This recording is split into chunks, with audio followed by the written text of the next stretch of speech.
It is Sunday evening, February 8th, 2026, in Tucson, and the air feels heavier than usual. What began as concern has stretched into 8 agonizing days of uncertainty surrounding the disappearance of Nancy Guthrie. I've followed every official briefing from the Pima County Sheriff's Department, every carefully worded update, every public plea from her children.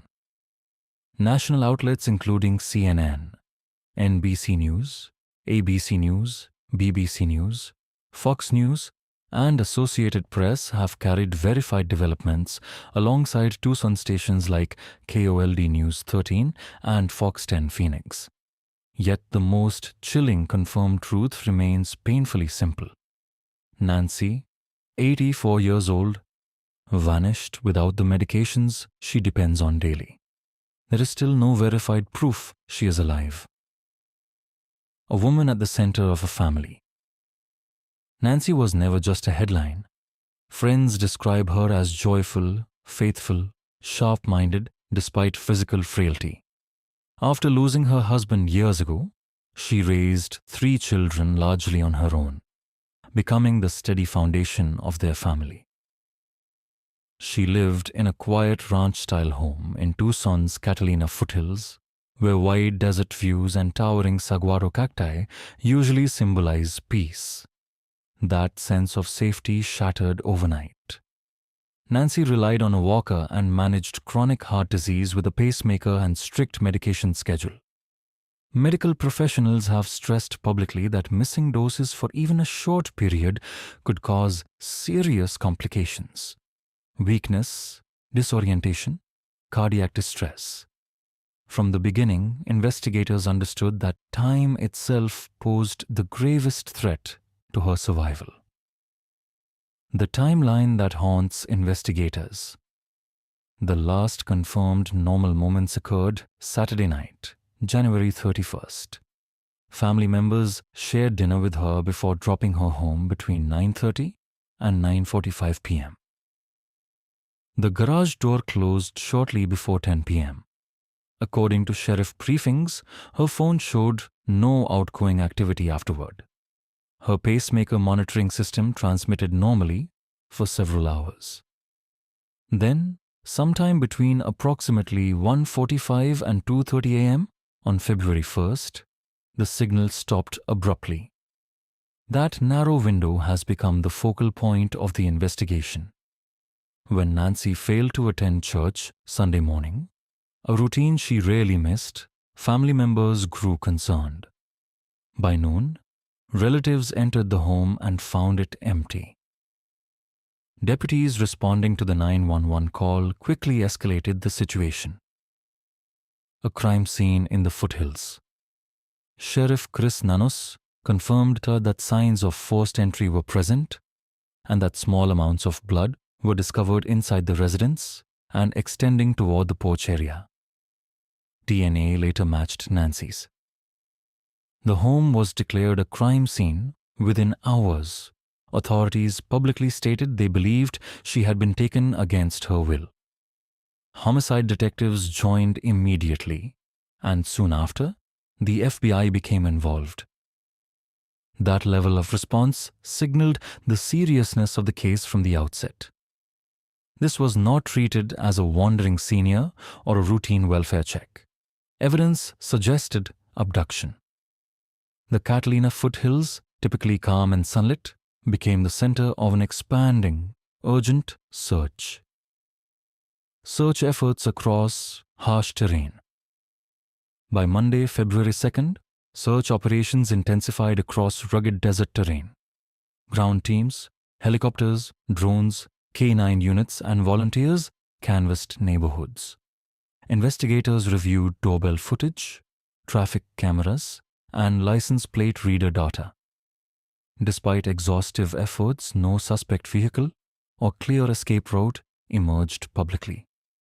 Authorities emphasized that Nancy had not left voluntarily. The scale of the operation reflected both investigative urgency and medical concern. Experts warned that without consistent medication and hydration, health decline could accelerate within 24 to 48 hours. Each passing day has increased anxiety among family members and the wider community watching closely. Ransom messages complicate the case. On Tuesday, February 3rd, multiple news outlets reported receiving ransom communications claiming responsibility for Nancy's disappearance. The messages demanded millions of dollars in Bitcoin and reportedly referenced details about her home not released publicly. The FBI confirmed analysis of the communications but did not verify authenticity. Whether genuine or opportunistic exploitation remains under investigation. Still, authorities treated each message seriously. By February 7th, Nancy's children released a second emotional video appeal. They acknowledged receiving communication and publicly expressed willingness to pay for her safe return. Reports soon circulated of a $6 million Bitcoin demand. Law enforcement has continued urging caution and discouraging independent engagement outside official negotiation channels. Medical urgency and digital forensics. Throughout February 8th, search efforts expanded miles beyond the residence. Investigators analyzed cell tower data, surveillance footage, and digital footprints connected to ransom messages. Cyber units examined blockchain activity, while behavioral analysts reviewed the wording of communications for patterns. Hundreds of tips have poured in daily. Most have proven inconclusive, but all are assessed. Public medical experts continue warning that prolonged absence of medication significantly increases risk. The negotiation aspect of the case has added another layer of complexity. It is no longer only a search, it is potentially a hostage scenario, requiring precise coordination between local authorities and federal agents. The community holds its breath. Vigils have formed across Tucson. Neighbors leave candles and handwritten notes near the foothills. Strangers share Nancy's photo online, hoping visibility might help. The family's appeals have resonated nationwide, drawing empathy from people who see their own parents or grandparents reflected in her story. Yet amid public attention, officials have remained careful not to release details that could compromise the investigation. Questions persist. Are the ransom messages credible? Is there a single perpetrator or multiple individuals? Was Nancy transported quickly? Or is she still somewhere nearby? And most urgently, how long can her body endure without consistent medical care? Waiting for a breakthrough. As Sunday evening settles over Tucson, the desert sky glows soft pink against the mountains. Search teams continue working methodically. Negotiators remain on standby. Investigators follow every traceable lead. The case has evolved into a coordinated effort involving local deputies, federal agents, forensic analysts, and cyber specialists. But at its core, this is still about one 84-year-old woman who should be home. 8 days is a long time in any missing person case. In one involving fragile health, it feels even longer. The hope now rests on evidence, persistence, and the possibility that somewhere, somehow, a breakthrough is coming.